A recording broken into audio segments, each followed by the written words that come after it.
Hi everybody, it is April and I am in my craft room, and today we are going to make a quilt using a simple 4-patch. I don't know if everyone is familiar with a 4-patch, but essentially it is what it's called, and that is 4 pieces or 4 blocks sewn together to make a 4-patch. Now you can have a whole quilt full of these and it will be adorable. But we're going to take our 4-patch to a new level, and what looks like this to begin with is going to end up looking like this. Let me show you how. It is getting close to the holiday season. Yeah, I know, it's the beginning of August, but you know, it is what it is. When you're making quilts and other handmade items for people, you gotta start early. I don't like to start early, I like to put it off until the last minute. But if you're one of those people who likes to be prepared and all calm and cool and relaxed, then you're gonna wanna start now. You can use this technique for anything. Flowers, leaves, pumpkins, snow, solids, anything you want. What I have done is I have collected different fabric that I have that is appropriate for the holiday season of Halloween. So I've got this black, and this is Joann's. Most of my fabrics come from Walmart in a fat quarter style, or Joann's, and then I've mixed in some brand names as well. This particular pattern is Clothworks. Bubbles by Patrick Luce. Studio 8 for Quilted Treasures. These are my Walmart fabrics.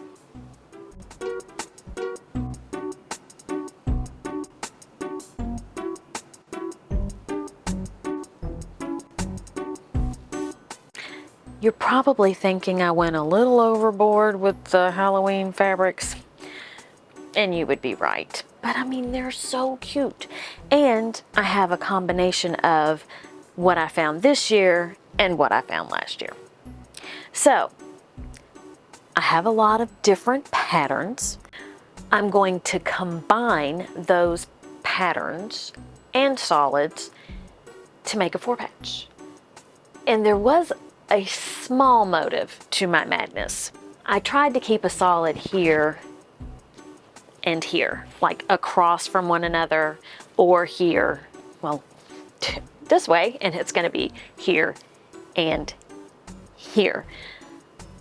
I do that so that there is some break in all of these prints, but it's still going to be a very busy quilt. So you can take that into consideration when you're choosing the fabrics that you use for your 4-patch. I used 8.5-inch squares. You can use bigger squares or you can use smaller squares. It just depends on how quickly you want your quilt to come together and how much variety you want to have. So let's get to it. First, let's go over how I created my 8.5-inch blocks. It just so happens that my ruler is 8.5 inches wide. So the first thing I'm going to do is I'm going to cut my fabric using my ruler. And I decided that I needed some purple, and it just so happens I have this sparkly purple that will work perfectly. Now once I get my strip cut at 8.5 inches by width of fabric, I'm going to run an iron over it. Once I've run my iron over my piece of fabric and it's nice and smooth, I'm going to fold it in half. And now I'm going to use my 8.5-inch ruler to subcut this strip into individual 8.5-inch blocks. So there I have 1, 2, because I've halved it, 3, 4, and this is not quite wide enough. So here I have 4 purple blocks. Next up, let's create our 4 patches. Now what I've done to create my 4 patch is I've made stacks. I made a stack of what I consider to be more solid fabrics, and the purple would be included in that stack, and then a stack of what I would consider to be prints. Now that all of our blocks have been cut, it's time to make our 4 patches. And I have found that it's easiest to have a stack of your fabric at your sewing machine, and I try to do 1 stack of solids and 1 stack of prints. Then I take a print and I take a solid and I sew that. Then I take a solid and a print. So on the first one, I put the solid on top. On this second one, and this is if you're going to chain piece, and I'll show you why this is a good way to do it. So on this one, my print is on top. Then your two patches are connected. So when you open them,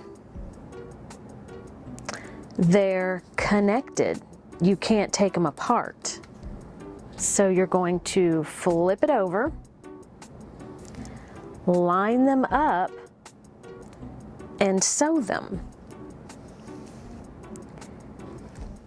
And it makes it easier to match your seams or to nest your seams.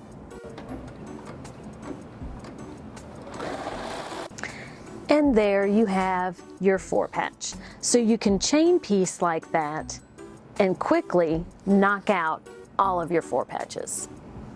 Here is my 4 patch. Now you will notice this is Christmas, and this actually is a smaller 4 patch than the Halloween 4 patch. However, this will show you that you can do this disappearing 4 patch with different sizes and different fabrics. I've had some technical difficulties in getting this part of my video to work, so that is why I'm using a different fabric. So what we're going to do, I have 2 4 patches stacked up. You can do one at a time, or you can stack them up with whatever number you're comfortable with. The higher your stack gets, the more wonky your cutting will become because of these seams.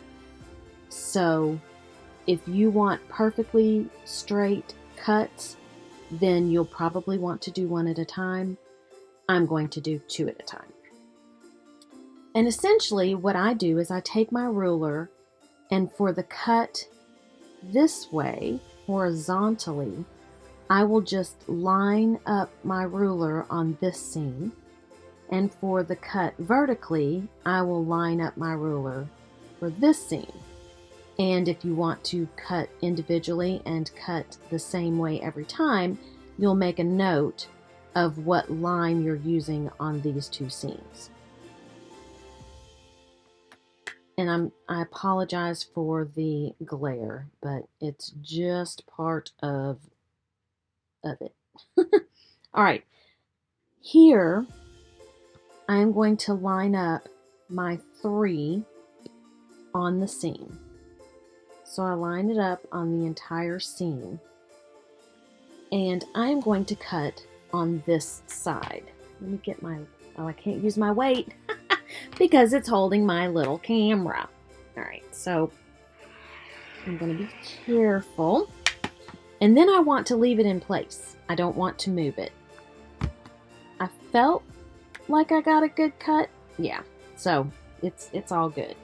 Now I like to do this on the corner of my cutting table so that I can move from one side to the other and cut. So I don't have to move this. If you had a rotating cutting mat that was large enough, then you could use that.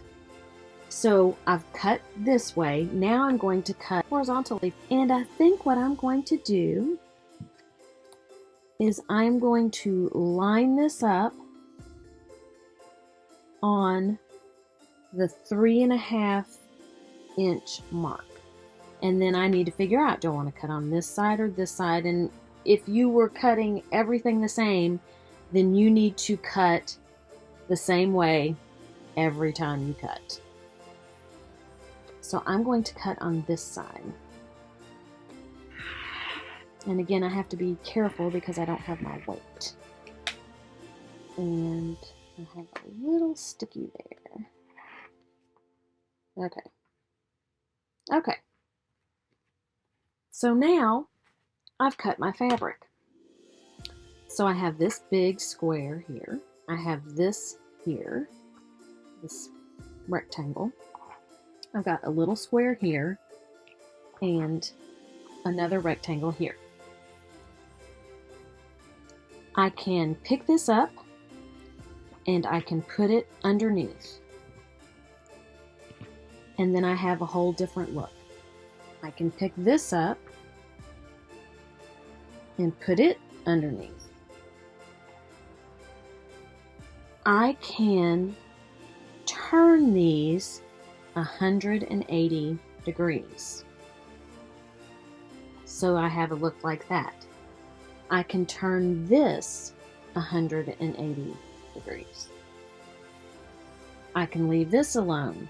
I can take this and put this on top. The options are endless with this disappearing 4-patch. What I cannot do, and for instance, I cannot turn that 90 degrees because it's not going to be the same size. It's pretty obvious that I can't turn these 90 degrees, right? This one is not so obvious. So if I turn it 90 degrees, it's really close, right? And you don't want to do that because then you are going to have a wonky block. And I tell you this because I am saving you from yourself. I had a couple wonky blocks. So when you turn your disappearing 4-patch puzzle pieces, you want to make sure that you turn them 180 degrees, not just 90. And the more that you work with them, the more different types of patterns you are going to get. And then I will sew all of these pieces together and create one block. In other words, I am cutting up fabric, sewing it together, and cutting it up again, and sewing it together again to get a different look. And I guess that's what we do. So you can see I have put all of my blocks up on my wall, and I have 4 across and 5 down. This quilt is just chaos, but I really like the way that it looks. I guess because I'm a Halloween fan, and just all those different Halloween prints together kind of make me happy. So I'm gonna zoom in a little bit and show you some of the blocks. They are just all different, and yet some are the same. But this is the kind of look that you can get, or you can also get a look that is much more uniform. It just depends what you want from your disappearing 4-patch. So I'm going to pull all these blocks together and then we'll see what it looks like. As you can see, my quilt top is complete. I really like the way it turned out. It makes me smile. I love all these colors, and again, it is chaos, and some people might not particularly like that. So I'll probably do another disappearing 4-patch where I have a set number of colors and prints, and I cut the same pattern out every time, or cut the 4-patch the same way every time, and you won't have all this craziness going on. But you know, I like crazy. Yep, it's gonna be here before we know it. Thank you for watching. Have a great day. Eat some chocolate and be kind to everyone. Until next time, bye.